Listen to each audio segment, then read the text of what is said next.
vim convidado a falar para vocês aqui sobre o poder dessas células estaminais, como elas podem impactar o futuro, né? O futuro não é o futuro dos dias que virão uma ficção científica, né? Eu falo que é o futuro da minha saúde, da sua saúde, como que a nossa versão de amanhã, o nosso próprio destino pode ser definido através do conhecimento a respeito das células estaminais, né? Então, como que nós podemos ativar e manter a nossa capacidade vital, né, a nossa vitalidade. Quem que sou eu? Né?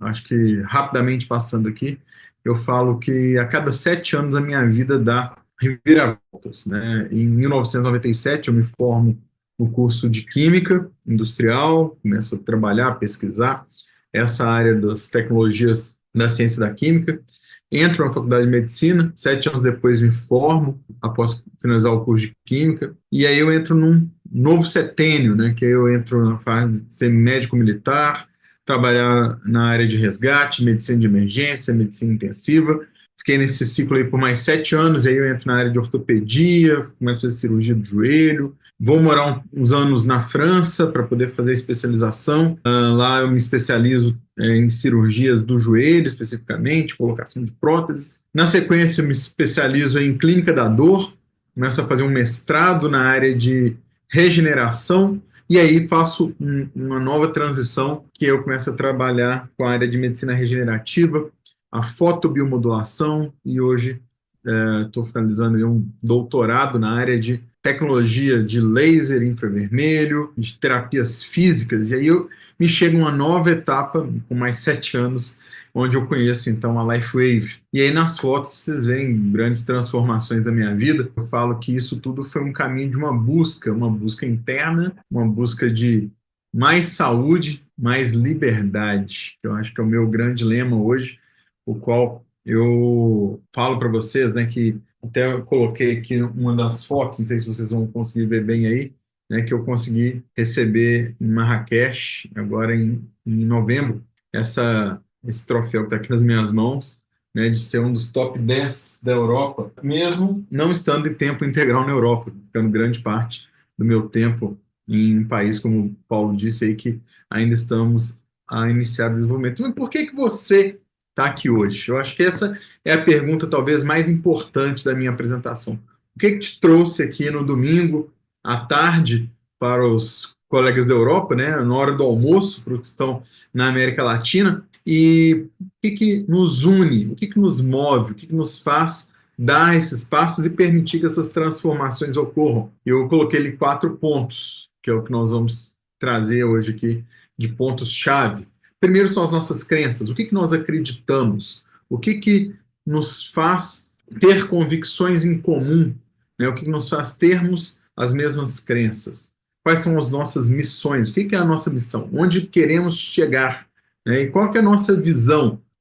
Aquilo que nos dá uma projeção de futuro, né, do nosso alvo, dos nossos objetivos e principalmente os nossos valores, né? Ou seja, aquilo que nós não negociamos, aquilo que faz o alicerce das nossas relações e que nos faz com que possamos todos os dias acordarmos e termos aí então esse conjunto de conceitos, né, crenças, missão, visão e valores. E eu falo que no meu caso, especificamente uma busca por quê? Uma busca por mais saúde e por mais liberdade. Ou seja, a cada dia que passa eu quero ser mais saudável e mais livre. Passando por toda essa história, né, desses últimos setênios que eu já vivi, até hoje, eu digo que esse último ano eu consegui encontrar ser mais saudável e ser mais livre. Isso tem um grande significado para mim. Eu faço aqui a homenagem, né? Faltou a Liliana nessa foto aí, mas né, a Cláudia, minha prima e irmã praticamente, que me trouxe aqui até esse grupo, né, e o Paulo e o Rui Miguel, que foram os grandes catalisadores dessa transformação. Lembrando que o nosso corpo tem o poder de se regenerar e nós podemos e devemos ativar esse potencial.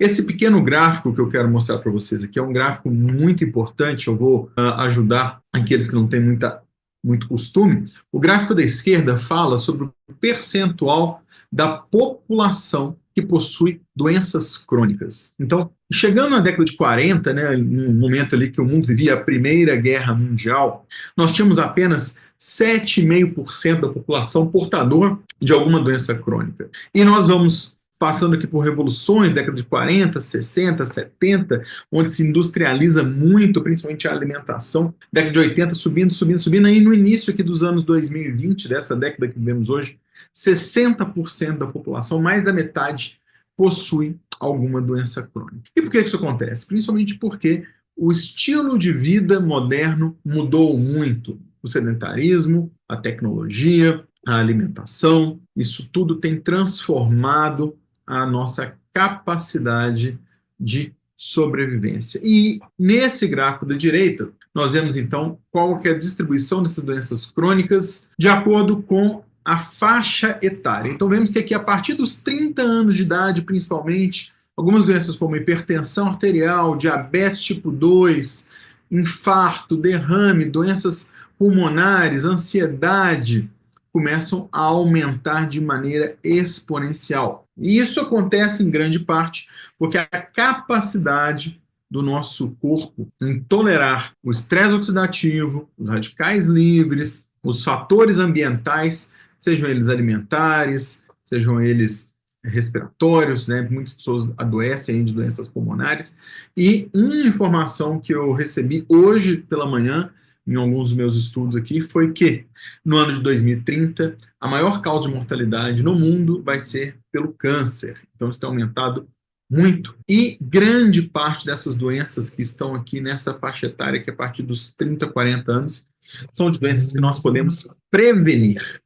Então, eu quero hoje fazer esse convite para vocês, que nós possamos entender por que ao longo das últimas décadas essas doenças crônicas aumentaram e por que nas pessoas mais idosas essas doenças crônicas também aumentam. O mundo tem enfrentado desafios enormes na saúde. Essas doenças crônicas estão em ascensão e, principalmente, os tratamentos convencionais muitas vezes falham. Grande parte das vezes, os medicamentos eles estão apenas para tratar sintomas, não para evitar que essas doenças ocorram. As pessoas estão buscando soluções cada vez mais eficazes, mais seguras e mais naturais, uma vez que sabemos que grande parte dos tratamentos possuem efeitos colaterais, os quais nós não desejamos. As células estaminais são as células mães do nosso corpo, são capazes de transformar em qualquer tecido e reparar esses danos. Elas são, sim, a base da nossa saúde e da regeneração. Nosso corpo nasce com um estoque incrível de células estaminais, mas a sua capacidade de regenerar diminui drasticamente após os 30 anos. A ciência nos mostra que nós podemos reativá-las com algumas estratégias específicas. Com o passar dos anos, a capacidade dessas células estaminais se dividirem, diferenciarem, reparar o tecido diminui.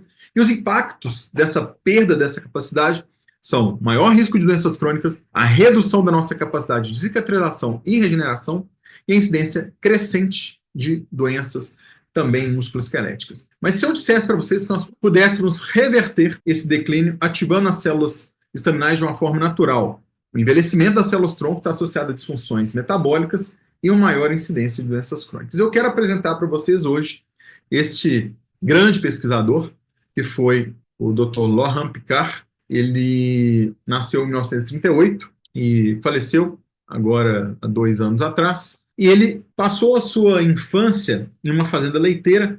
Aos 18 anos de idade, ele vende todos os seus pertences, que eram livros, e alista-se no exército. No exército americano, ele foi um dos responsáveis pelo desenvolvimento da tecnologia que levou ao GPS. Ele era um engenheiro. E lá, depois do exército, ele se forma como bacharel em Química e Matemática, faz um mestrado, depois um doutorado, e em 1964 ele começa seus estudos sobre a aterosclerose, mostrando então que uma doença que era desconhecida, que era a hipertensão arterial, ela era causada pela fibrose da parede dos vasos sanguíneos. Um ano depois ele descobre uma substância que estava no plasma do sangue e que essa substância era capaz de impedir a fibrose. Alguns anos depois, ela isola essa substância que é chamada, então, de tripeptídeo de cobre, glicina, histidina e lisina, GHK, ligado com cobre, e mais 11 anos depois ele descobre os efeitos regenerativos do GHK-CO. O Dr. Picard tem mais de 111 estudos científicos publicados, 111 foram os que eu consegui levantar, grande parte deles em um livro que eu trago na minha cabeceira, todos os dias, que fala sobre esse peptídeo cobre e a capacidade de regeneração. Essa daqui é a molécula que o Dr. Picard isolou, e os estudos que foram feitos na Universidade da Califórnia de São Francisco mostrou que os jovens têm 2,5 vezes mais desse peptídeo. Foram feitos estudos com a dosagem sanguínea em estudantes de medicina, que mostrou que tinha em média 200 nanogramas por mililitro, em torno dos 20, 25 anos, e também foi coletado o sangue dos professores da Faculdade de Medicina, em torno ali dos 60 anos de idade, mostrava que esse índice caía para 80 apenas, ou seja, menos da metade. E os mecanismos comprovados são diversos, né? Podemos falar sobre a estimulação das células-tronco, a expressão genética, efeitos anti-inflamatórios, o aumento da produção do colágeno, alguns efeitos antioxidantes têm sido demonstrados, alguns efeitos anticancerígenos também têm sido demonstrados, um aumento da capacidade de reparação de tecidos como a pele, o cabelo, os ossos, o fígado, o sistema nervoso, o intestino, pulmões e diversos outros benefícios comprovados da relação entre esse peptídeo e as células estaminais. Eu convido vocês também a conhecerem esse cidadão. Não parece, mas o indivíduo da foto à esquerda é o mesmo do indivíduo na foto à direita, e na foto à esquerda é alguns anos antes da foto à direita. Então, Brian Johnson é um bilionário norte-americano, hoje está com 47 para 48 anos. Ele se formou em 2003 na Universidade de Brigham, depois ele fez o MBA, e aí ele fundou uma empresa de pagamentos que foi vendida à PayPal, e aí ele sim se tornou um bilionário. E alguns anos atrás ele começou um protocolo chamado de Blueprint. Por que eu trouxe isso aqui para vocês? Se você assistiu o documentário dele no Netflix, você vai ver que ele utiliza um dispositivo chamado fotobiomodulação, que é a exposição à luz vermelha e infravermelha. Foi lançado agora, no dia 1º de janeiro, um documentário na Netflix. Só que o Brian Johnson ele está utilizando recursos em um protocolo que tem 111 etapas diárias. Ele virou praticamente um refém desse protocolo de rejuvenescimento. Isso é muito bom para nós que somos cientistas, porque comprova a capacidade da fotobiomodulação, da suplementação, da atividade física para retardar e reverter o envelhecimento. Só que isso tem um custo, porque para o Brian Johnson custa 2 milhões de dólares por ano. Né? Então, é uma abordagem que é interessante, mas ela é inviável para a maioria das pessoas. O que nós podemos aprender com o Brian Johnson? A tirar desses conhecimentos que ele tem promovido estratégias que são mais simples e que têm um impacto profundo nessa capacidade de rejuvenescimento e de ativação das células estaminais. Então, uma alimentação balanceada, rica em antioxidantes, sem ultraprocessados, um sono reparador, exercício físico regular, que estimula as células estaminais e reduz a inflamação do corpo, e as tecnologias da fotobiomodulação. Nós temos diversos trabalhos que mostram que se fizermos isso com alimentação balanceada, um sono reparador, atividade física regular e a fotobiomodulação, nós conseguimos estimular a capacidade das nossas células estaminais e melhorar a nossa saúde metabólica. O que nós estamos construindo, então, não é apenas um negócio, é uma nova forma de olharmos para a nossa saúde, para o nosso futuro e devolvermos a liberdade, a mobilidade e a esperança para milhões de pessoas ao redor do mundo. O que eu quero convidar, então, hoje, nesse dia, para nós possamos fazer para nós, para os nossos familiares e para os nossos semelhantes? Adotarmos estratégias saudáveis no dia a dia, explorar as terapias regenerativas mais acessíveis. Nós não precisamos ter 111 etapas ou investirmos 2 milhões de dólares por ano, até porque nem todos temos acesso a esses recursos financeiros e de tempo, mas principalmente compartilharmos os conhecimentos que temos acesso para que possamos transformar vidas.